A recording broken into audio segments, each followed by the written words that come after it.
एक राजा था, उसके 6 बेटे थे। जब वे बड़े हो गए तब राजा ने उनसे कहा कि तुम खुद ही अपने लिए एक एक पत्नी ढूंढ लाओ, लेकिन वह पत्नी एक ही दिन में सूत काट कर कपड़ा बुने और फिर उससे एक कमीज सिलकर दिखाए, तभी मैं उसे बहू के रूप में स्वीकार करूंगा। इसके बाद राजा ने अपने सभी बेटों को एक एक घोड़ा दिया। वे सभी अपनी अपनी पत्नी खोजने निकल पड़े।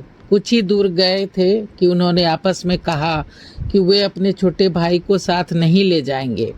पांचों भाई अपने छोटे भाई को अकेला छोड़ आगे बढ़ गए। छोटा सोचने लगा, क्या करूं, घर लौट जाऊं। उसका चेहरा उतर गया था। वह घोड़े से उतरकर घास पर बैठने ही वाला था कि सामने घास पर एक गुड़िया दिखी। उसने सोचा, ये क्या चीज़ है। तभी वह गुड़िया बोल पड़ी, मैं घास में रहने वाली छोटी सी घास की गुड़िया हूँ। तुम यहाँ क्यों आए हो? राजकुमार ने सारी बातें बता दी। गुड़िया ने कहा कि मैं एक दिन में सूत काटकर कमीज बना दूंगी, पर वो बहुत छोटी होगी। कोई बात नहीं, तुम बना दो। गुड़िया ने सूत काटा, कपड़ा बुना और एक छोटी सी कमीज बना दी।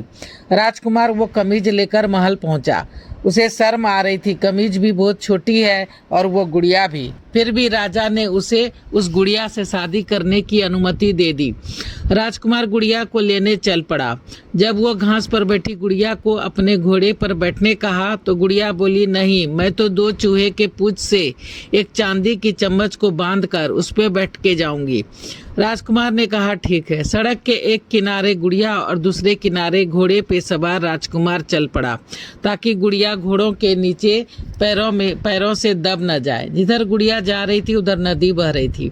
गुड़िया थोड़ी देर में नदी में गिर पड़ी। राजकुमार घोड़े से उतरा तो उसने देखा गुड़िया एक राजकुमारी बन गई है।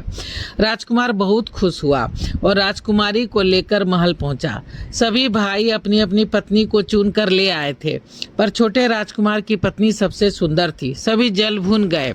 राजा को पता चला कि सभी राजकुमार ने छोटे के साथ बहुत ही दुर्व्यवहार किया है, तो उसने सभी बेटों को खूब खरी खोटी सुनाई और छोटे राजकुमार का विवाह गुड़िया राजकुमारी से करा दी और उसे राजगद्दी भी सौंप दी। अब छोटा बेटा राजा बन गया था और गुड़िया उसकी रानी।